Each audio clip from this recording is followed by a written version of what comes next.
Kalau dahulu gereja beroperasi dengan kuasa Roh Kudus, maka sampai sekarang pun juga gereja beroperasi dalam kuasa Roh Kudus. Saya dan Anda yang menyaksikan pada hari ini akan dipakai oleh Tuhan melayani dalam kuasa Roh Kudus yang supranatural menjadi alamiah, natural, normal.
Puji nama Tuhan.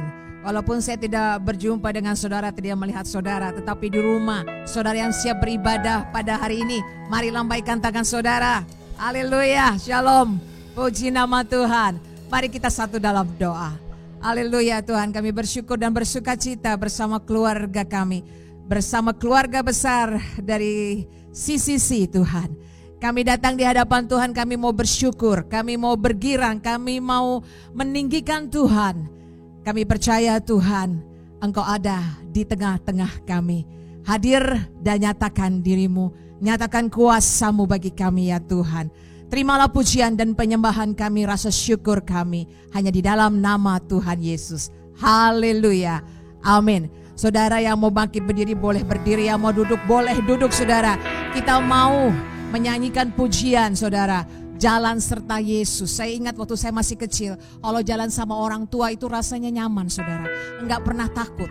Covid ini tidak bisa menghentikan saudara untuk tidak melakukan apa-apa, untuk tidak membuat saudara berhenti untuk memberitakan Injil, menyaksikan kasih Tuhan. Karena terus kita jalan bersama Yesus yang menyertai setiap hari, amin. Mari saudara kita angkat pujian ini, jalan serta Yesus, haleluya, amin.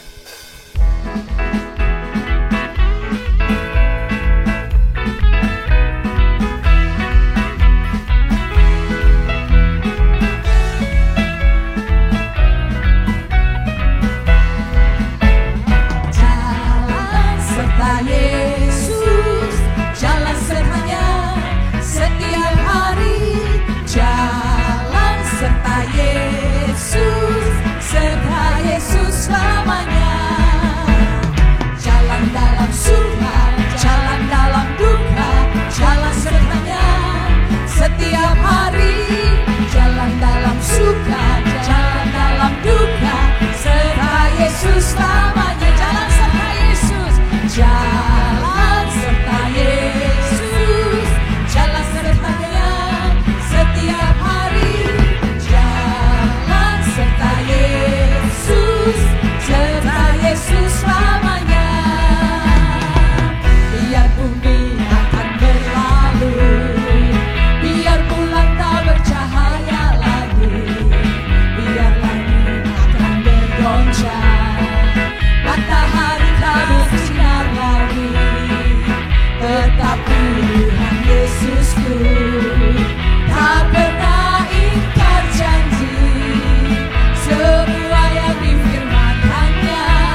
saudara.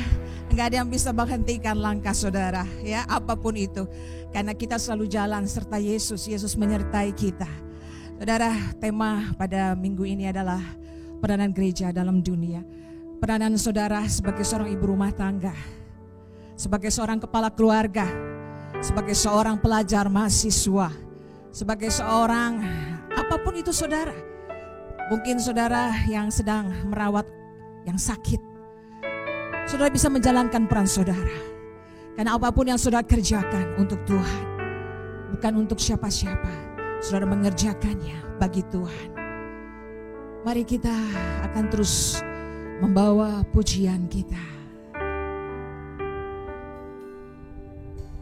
Tanda-tanda telah nyata, hujan akhir telah tiba. Allah sedang melawat umatnya. Ladang telah menguning, siap untuk dituai. Banyak jiwa menanti uluran tangan kita. Tuailah, tuailah sekarang.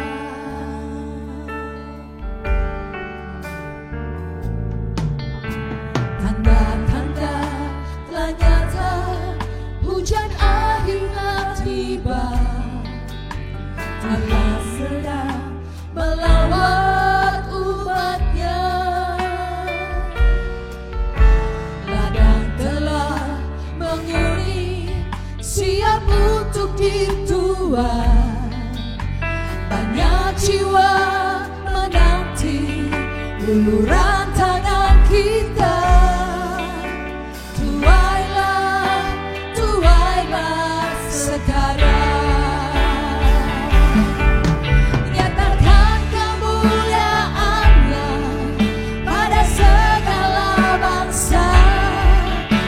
Kuasanya dinyatakan berdiri.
sudah diurapi, kami sudah diberi kuasa untuk kami menjalankan peranan kami masing-masing. Dan kami tahu ya Tuhan, Tuhan yang sedang memakai kami hari-hari ini. Banyak orang yang membutuhkan uluran kasih Tuhan. Dan lewat kami Tuhan, kami mau bertindak, kami mau berjalan. Terima kasih Tuhan. Mari Tuhan segarkan dengan kebenaran firman-Mu. Teguhkan dengan firman-Mu. Kuatkan roh kami Tuhan. Biarlah api kami menyala-nyala bagi Tuhan. Terus kami mengobarkan api-Mu Tuhan. Sampai kami melihat ada perubahan nyata bagi negara kami, bagi bangsa-bangsa. Terima kasih Tuhan. Di dalam nama Yesus kami siap dengar firman Tuhan. Amin.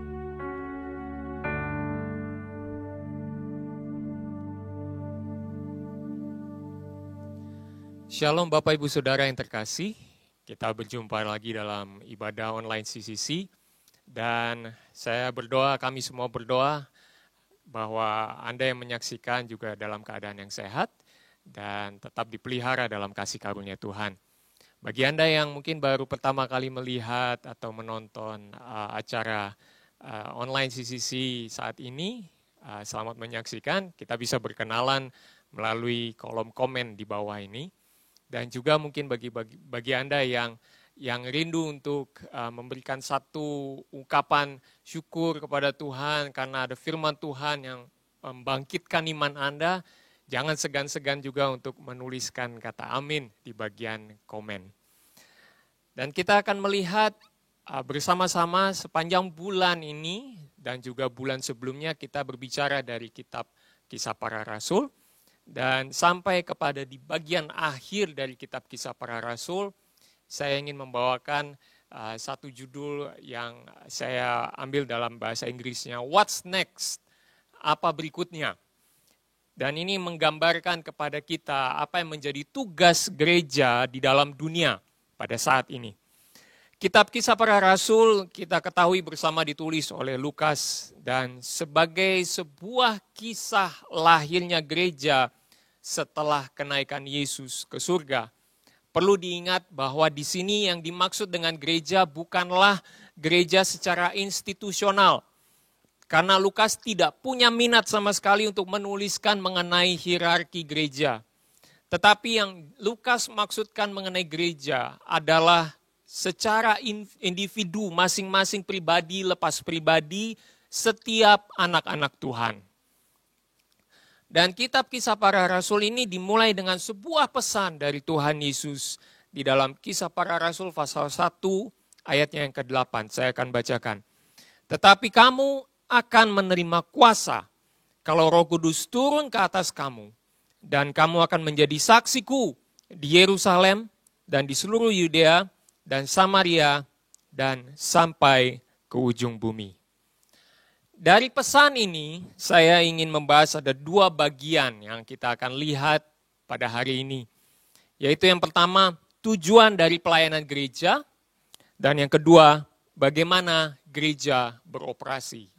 Dan kita akan melihat apa yang terjadi di dalam kitab Kisah Para Rasul ini sebagai satu review atau kesimpulan yang kita bisa ambil bersama-sama dan menjadi tugas dari gereja pada saat sekarang ini. Mari kita lihat bersama-sama dalam firman Tuhan yang berbicara mengenai tujuan dari pelayanan gereja.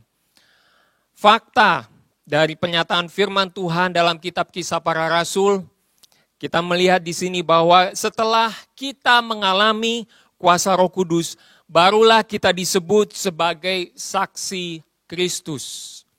Ketika kita menerima, percaya kepada Tuhan Yesus Kristus sebagai Tuhan dan Juru Selamat pribadi kita, kita menerima kuasa Roh Kudus, disitulah kemudian kita dikatakan sebagai saksi.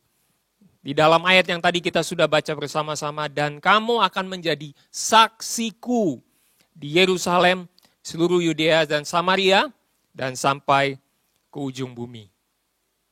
Ternyata panggilan pelayanan ini tidak hanya ditujukan kepada para rasul, tetapi setiap pengikut Kristus. Senantiasa mereka memberitakan tentang kerajaan Allah. Kalau kita perhatikan dari kitab Kisah Para Rasul, mereka semua bahkan orang-orang yang bukan rasul pun dapat memberitakan mengenai kerajaan Allah. Beberapa contoh seperti Stefanus, Aquila dan Priscilla. Kita melihat bahwa mereka di dalam kehidupan mereka, walaupun mereka bukan bergelar rasul, tetapi mereka memberitakan mengenai kerajaan Allah.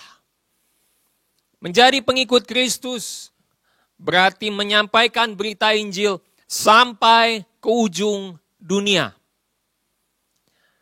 Yang kita lihat di dalam Kisah Para Rasul pasal 1 dan sampai kepada pasal yang ke-7 adalah kisah pemberitaan Injil di daerah Yerusalem. Pasal 8 sampai dengan pasal 12 adalah kisah pemberitaan Injil di Yudea dan Samaria. Ternyata sudah mulai meluas dari Yerusalem, meluas kepada Yudea dan Samaria. Kemudian pasal 13 sampai dengan pasal 28 adalah pemberitaan Injil yang tersebar ke ujung bumi. Khusus di pasal terakhir, tertulis bagaimana Injil sampai ke Roma. Kota Roma bukanlah ujung dunia, bukan ujung bumi. Tetapi kota Roma dianggap sebagai pusat dunia pada waktu itu. Dan kalau Injil sudah sampai ke Roma, tinggal menunggu waktu saja, pasti akan tersebar ke seluruh penjuru bumi. Roma bukanlah ujung bumi, tetapi Roma adalah awal dari ujung bumi. Lukas tidak menyampaikan apa yang terjadi selanjutnya. Lukas pun juga tidak menuliskan apa yang terjadi dengan semua rasul. Dia hanya fokuskan kepada Paulus saja dan pelayanan Paulus. Semua itu dituliskan untuk kita, untuk menyadari bahwa Injil tidak bisa berhenti sampai kepada satu wilayah saja. Injil harus terus disampaikan sampai ke ujung bumi.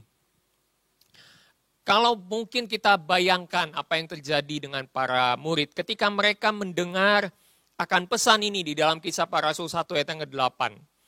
Kita bisa bayangkan pasti murid-murid memiliki keberatan dengan amanat ini. Mengapa? Karena Yerusalem itu daerah di mana Yesus disalibkan. Karena orang banyak meminta untuk Yesus disalibkan. Kemudian Yudea. Yudea itu daerah yang menolak pelayanan Yesus. Samaria dan ujung bumi dianggap oleh orang-orang Yahudi sebagai wilayah orang-orang yang tidak patut untuk diselamatkan. Kemungkinan besar mereka ada keberatan. Tetapi setelah melalui peristiwa Pentakosta, para murid mengerti, menyadari bahwa keselamatan tidak hanya untuk orang Yahudi saja, tetapi juga untuk orang-orang yang bukan Yahudi. Dan pemahaman itulah, dari situlah Injil tersebar ke ujung bumi. Mari kita coba lihat apa yang terjadi dengan gereja pada saat ini. Agak sedikit bertolak belakang dengan apa yang terjadi pada kisah para rasul. Gereja pada saat ini mungkin terlihat lebih terpatok kepada wadah struktural. Lebih kepada melihat organisasi, denominasi, hierarki, dan lain-lain. Terus terang saja mungkin kalau saya katakan kata gereja, yang muncul di benak Anda mungkin adalah denominasi. Mungkin yang pertama kali muncul adalah gedung gereja, dan lain sebagainya. Yang lebih bersifat struktural. Dan ketika kita melihat juga anak-anak Tuhan, lebih banyak mencari figur hamba Tuhan untuk memulai sebuah pelayanan. Ada juga di antara mereka yang mengatakan penginjilan itu kan tugasnya pendeta, bukan tugasnya orang yang bukan pendeta. Kalau bukan pendeta bagaimana kami bisa menyampaikan Injil? Tetapi dari kitab kisah para rasul ini kita perhatikan, ada kebenaran yang kita dapati, yaitu setiap orang percaya kepada Kristus dan yang menerima kuasa Roh Kudus harus menjadi saksi Kristus. Kesaksian tentang Kristus adalah untuk semua orang tanpa terkecuali. Siapapun dia, kalau dia belum mendengar mengenai Kristus, mereka harus mendengar melalui Anda, melalui semua yang dekat dengan Anda yang sudah mengenal Kristus. Saya mendapati bahwa gereja yang bertumbuh adalah gereja juga yang menginjili. Setiap anak-anak Tuhan yang bertumbuh adalah anak-anak Tuhan yang senang untuk menginjil. Senang untuk membagikan tentang Kristus. Dan kembali kita melihat dari kata Yerusalem, Yudea, Samaria, dan sampai ke ujung bumi. Saya cenderung melihat kata Yerusalem, Yudea, Samaria, dan ujung bumi ini lebih kepada tahap-tahap lingkungan penginjilan. Lebih kepada tahap-tahap di mana kita mengembangkan lingkungan penginjilan. Ketimbang kita melihat ini sebagai lokasi demi lokasi. Yerusalem bisa digambarkan sebagai lingkungan terdekat. Di mana lingkungan terdekat Anda? Keluarga, teman, orang-orang terdekat dengan Anda, sahabat-sahabat Anda. Mereka adalah lingkungan terdekat Anda. Dan kepada mereka lah pertama kalinya kita sampaikan mengenai berita Injil. Yudea dan Samaria, lingkungannya lebih meluas.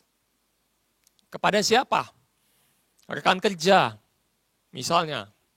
Atau komunitas di mana kita banyak bersama-sama dengan teman-teman kita. Komunitas di sekeliling kita.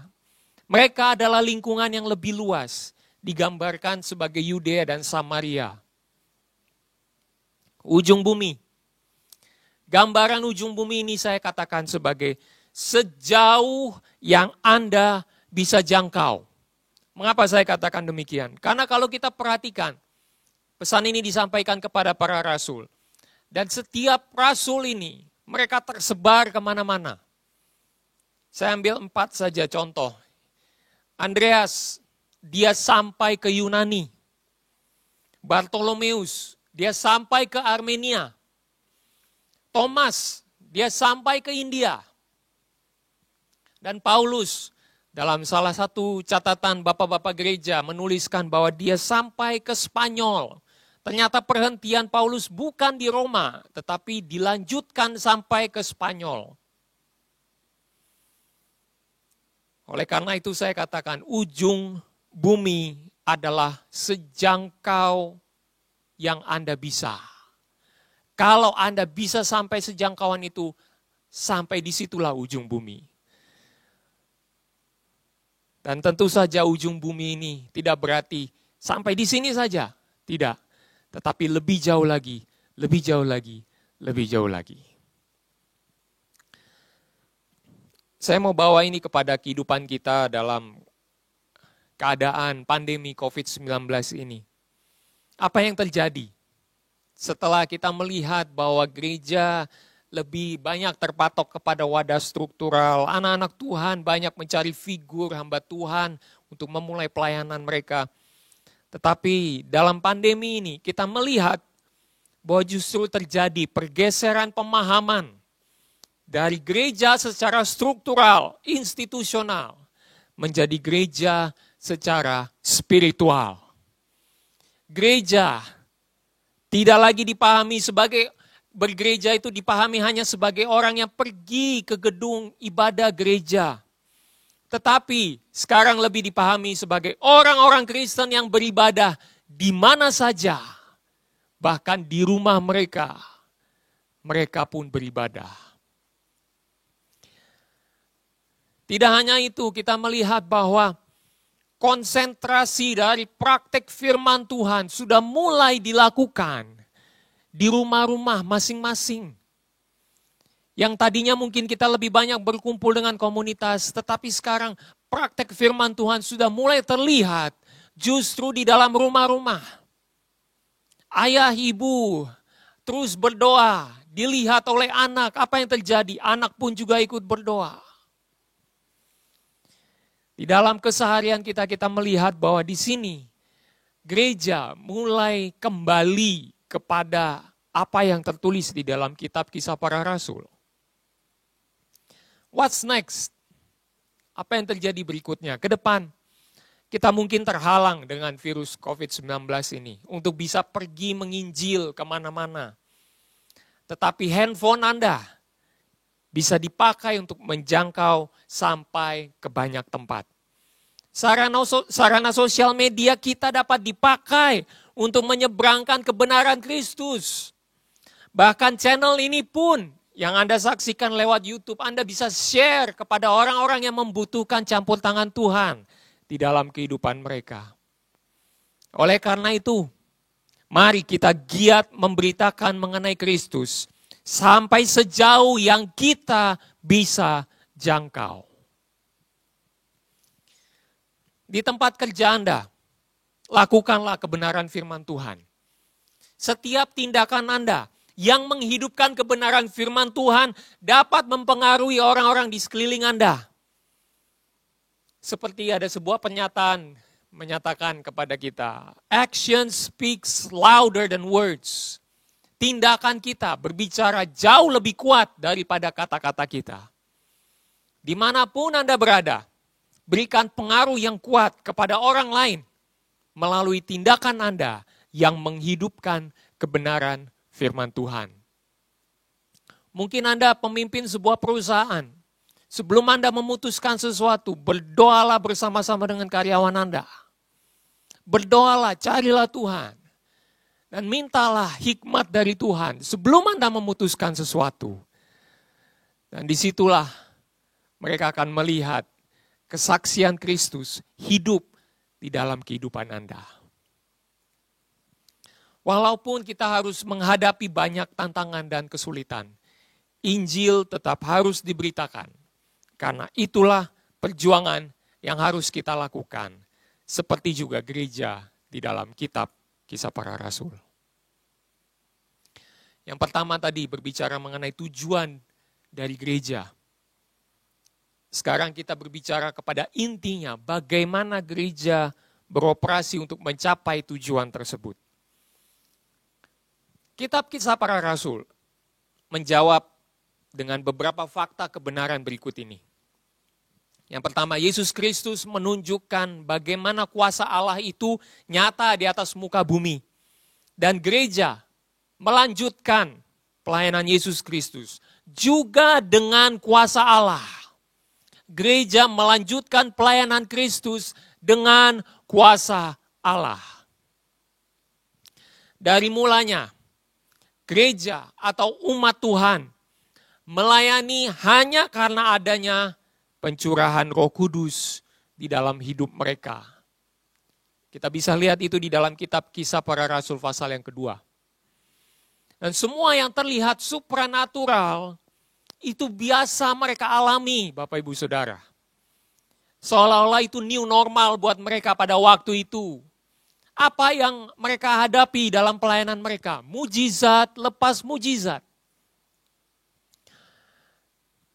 Kalau kita perhatikan ada salah satu kisah di mana Petrus berjalan melewati sekerumunan orang. Bayangannya jatuh kepada orang-orang yang sakit. Dan orang-orang itu menjadi sembuh. Ini seperti sebuah perkara yang begitu mudahnya buat mereka untuk melihat terjadinya mujizat dalam setiap pelayanan mereka.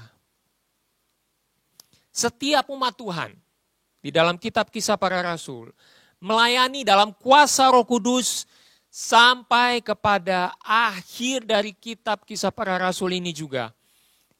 Di dalam pasal yang ke-28 terlihat di situ juga masih ada mujizat terjadi dalam pelayanan Paulus.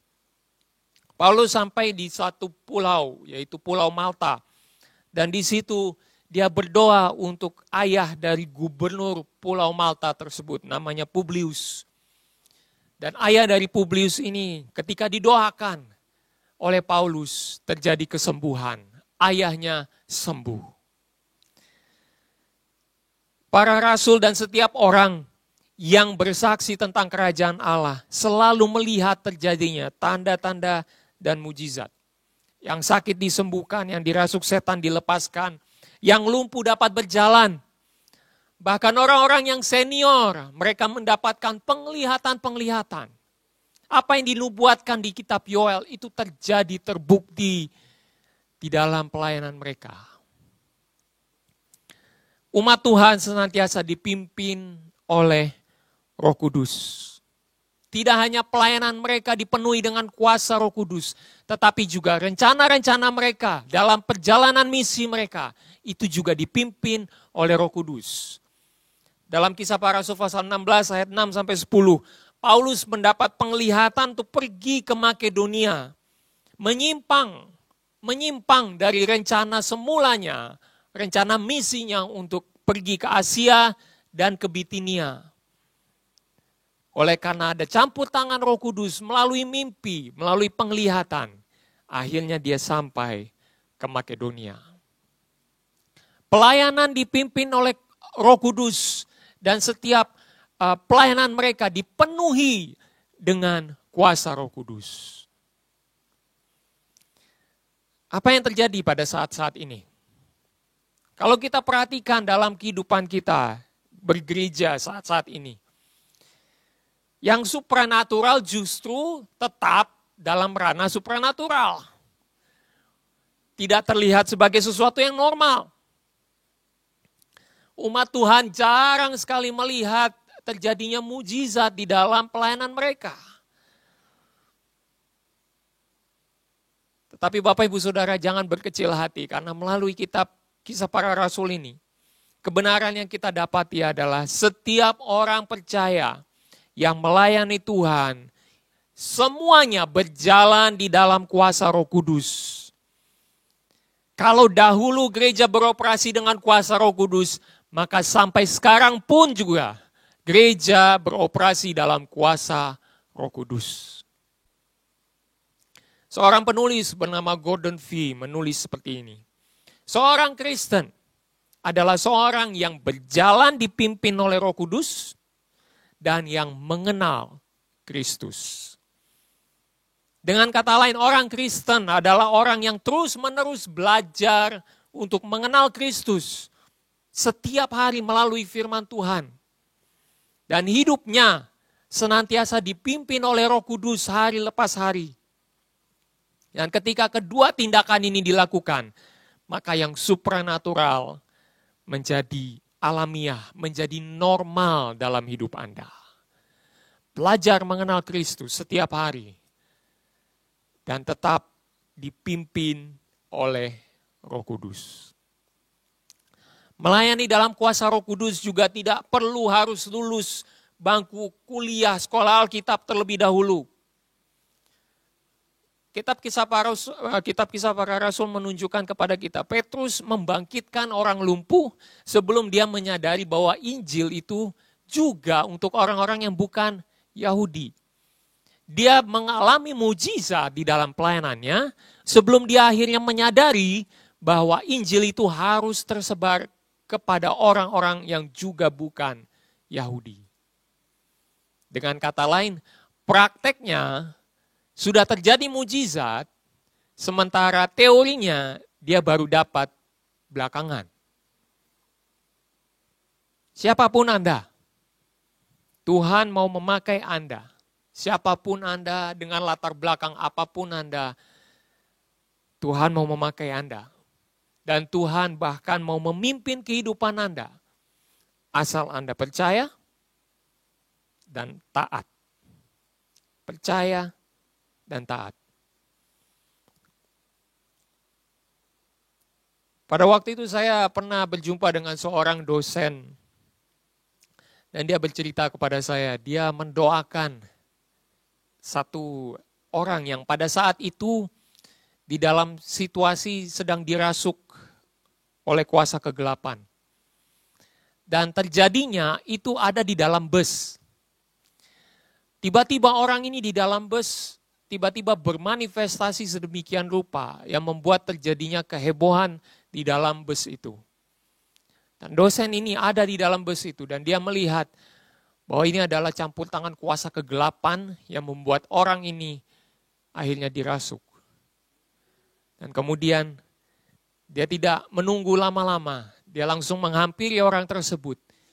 Dia doakan, dan akhirnya orang ini dilepaskan dari kuasa kegelapan. Bukan di dalam gereja Bapak Ibu Saudara, tetapi di dalam kehidupan sehari-hari. Ada juga seorang petugas cleaning service di sebuah rumah sakit. Dia kemudian melihat ada seorang yang dirawat karena menderita corona. Dan dia perhatikan orang ini dalam keadaan sudah makin payah untuk menarik nafas. Dan pada saat itu dia digerakkan untuk berdoa. Dan dia mendoakan hanya dari balik kaca itu saja. Dan dia berdoa. Selesai dia berdoa, dia sampaikan, tetap kuat, tetap semangat. Dan pasien ini kemudian menyampaikan bahwa setelah didoakan, malamnya dia bisa tidur nyenyak. Dan besok paginya dia sudah dinyatakan negatif. Ini adalah satu mujizat yang terjadi dalam hari lepas hari kehidupan kita. Oleh karena itu, saat kita berasumsi bahwa yang supranatural itu masih tetap jadi yang supranatural dan bukan sesuatu yang normal. Ini saatnya untuk kita sebagai gereja Tuhan kembali ke panggilan Kristus. Kepada panggilan Kristus untuk percaya dan taat kepada penyataan firman Tuhan. Serta belajar mengenal Kristus setiap hari. Dan dipimpin di dalam kuasa Roh Kudus. Maka setiap kata-kata kita, setiap pelayanan kita, saya dan Anda yang menyaksikan pada hari ini akan dipakai oleh Tuhan melayani dalam kuasa Roh Kudus. Yang supranatural menjadi alamiah, natural, normal. Itu biasa, menjadi satu hal yang biasa dalam kehidupan kita. Sebagai kesimpulan, seluruh kitab Kisah Para Rasul menyatakan kepada kita bahwa setiap orang percaya dipanggil untuk melayani dalam kuasa Roh Kudus. Dan setiap orang percaya dipanggil untuk bersaksi sampai sejauh yang kita bisa jangkau. Bapak Ibu Saudara, pada hari ini saya ingin berdoa bagi Anda. Supaya setiap Anda yang menyaksikan ibadah online CCC pada hari ini dapat dipakai oleh Tuhan, dipimpin oleh Tuhan, dan melayani di dalam kuasa Roh Kudus. Saya juga ingin berdoa bagi Anda yang menyaksikan ibadah online pada hari ini. untuk kembali digiatkan, memberitakan Kristus sampai sejauh mungkin. Dan kalau Anda mau mencapai sejauh itu, sampai kepada orang-orang yang mungkin ada di tempat kerja Anda, mungkin kepada bos Anda, mulailah terlebih dahulu dari rumah Anda. Mulai dari rumah Anda. Dan ketika Anda memulai untuk berdoa bagi pasangan Anda, suami Anda, istri Anda, anak-anak Anda, berdoa bagi orang tua Anda yang belum mengenal Tuhan, memberikan pengaruh kepada mereka melalui tindakan Anda, perkataan Anda yang membangkitkan semangat mereka, membangkitkan iman mereka untuk kembali melihat bahwa hidup ini tidak bisa lepas dari campur tangan Tuhan. Disitulah Anda sedang menginjil bagi keluarga Anda. Haleluya.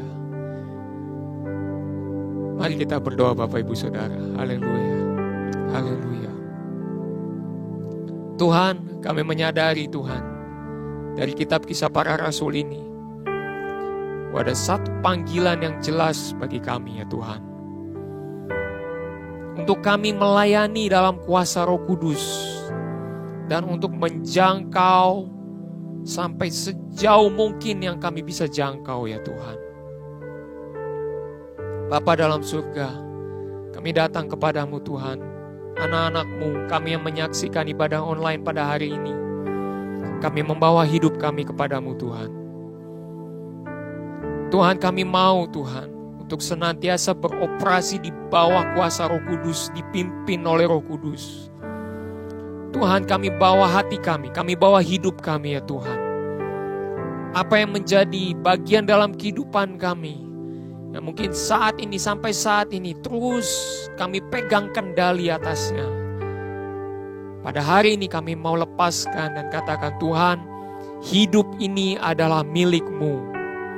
Dan kami mau Engkau pakai ya Tuhan. Pimpinlah kami. Pimpinlah kami.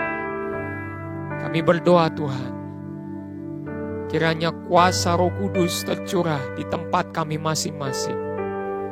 Angkatlah tanganmu Bapak Ibu Saudara, dan biarlah anugerah kuasa Allah mengalir dalam hidupmu. Ketika Anda percaya Roh Kudus ada bersama dengan Anda, maka pelayanan Anda akan dipenuhi dengan kuasa Roh Kudus. Hidup Anda akan senantiasa dipimpin oleh Roh Kudus. Dan setiap pelayanan Anda akan terlihat mujizat lepas mujizat terjadi. Karena Anda sedang menyampaikan mengenai Kristus kepada dunia Anda.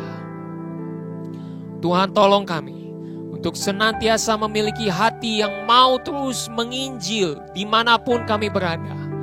Tuhan, kami mau menjangkau lebih jauh lagi, lebih jauh lagi.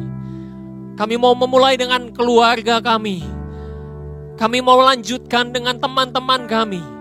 Kami mau melanjutkan lagi kepada teman-teman sekerja kami, kepada dunia kami, kepada komunitas kami, di mana kami berada. Tuhan, kami mau jangkau mereka.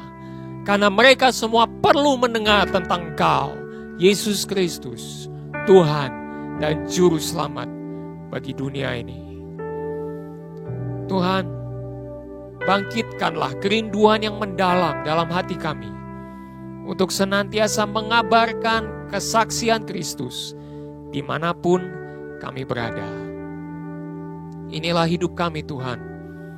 Kami serahkan kepadamu. Dan kami nyatakan Tuhan, apa yang terjadi kemudian, itu semua adalah bagian dari pimpinan Roh Kudus yang bekerja dalam hidup kami. Dan juga kami percaya ada kuasa Roh Kudus yang bekerja dalam pelayanan kami. Berkati setiap perkataan kami, berkati setiap tindakan kami, untuk menjadi pengaruh yang membawa orang-orang lebih dekat kepadamu. Terima kasih Tuhan. Dan biarlah anugerah dari Allah Bapa, kasih karunia dari Tuhan Yesus Kristus, dan penyertaan Roh-Nya yang kudus menyertai kita semua. Dari saat ini sampai Maranatha, Tuhan Yesus akan datang kembali. Yang percaya katakan, amin, amin. Selamat hari Minggu, Tuhan Yesus memberkati.